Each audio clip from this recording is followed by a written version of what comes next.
Hi, my name is Tim Nguyen, and for my vlog discussion number 10 on Chapter 6 Paired Readings, I chose the essay Creating the Myth by Linda Seger. So the essay is talking about how myths are told in movies and how it relates to our personal experiences. So it starts with a monologue about how we all have similar experiences in life. We live the same stories, such as trying to find a perfect mate, pursuing an ideal, achieving their dreams, etc. No matter the culture, we all have the same stories, drawn from the same experiences. Most successful movies are derived from these universal stories of our life journeys.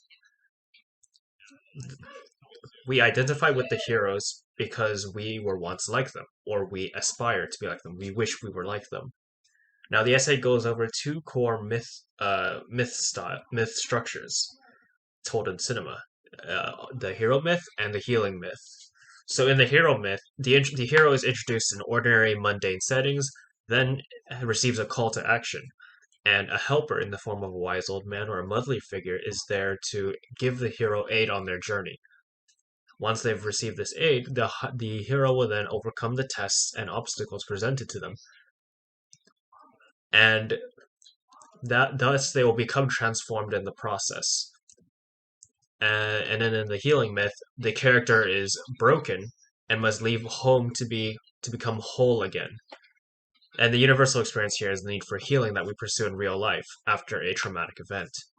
So this technically also involves a transformation similar to the hero's journey, the hero's myth.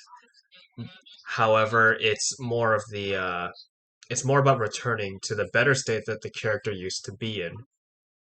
So next, the author talks about archetypes. So archetypes are character types that are used in myths, such as the aforementioned old man or motherly figure that usually is the helper for the hero in the hero myth.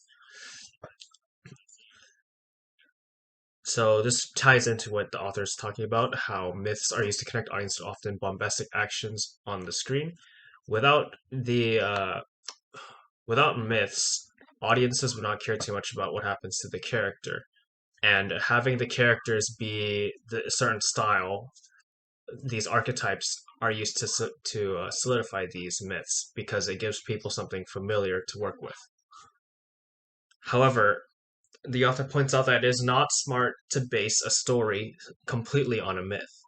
While myths can help connect audiences to the material, if you were to completely base your story on a pre-existing myth, then your audiences might feel bored. They might feel like it's cliche. As Seger says, let the myth grow naturally from your story. Their narrative should be aided by the myth. When you can implement myth. You can implement parts of the myth to make your story more relatable to an audience, to tap into those universal experiences. But you cannot let the myth control the narrative. You do not base your narrative around the myth. Otherwise, it becomes stale and uninteresting to audiences. So I think this really speaks to me, the whole not letting the myth control the narrative thing, because I always feel like when I'm watching like old films, I feel like when I was younger, I always felt like that it was the best experience ever. It like connected to me on a personal level. But when I grew up, it felt like those kinds of stories were getting stale and boring, and I could point out the cliches. I could point out the archetypes of the hero character, the villain, the the old man slash mother figure helper, and stories started to get boring for me. So I started to look towards more unconventional ways of telling stories.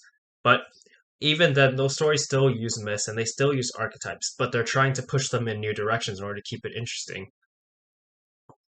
And I think that's what filmmakers need to keep doing in order to make sure that they keep pulling in audiences. Thank you.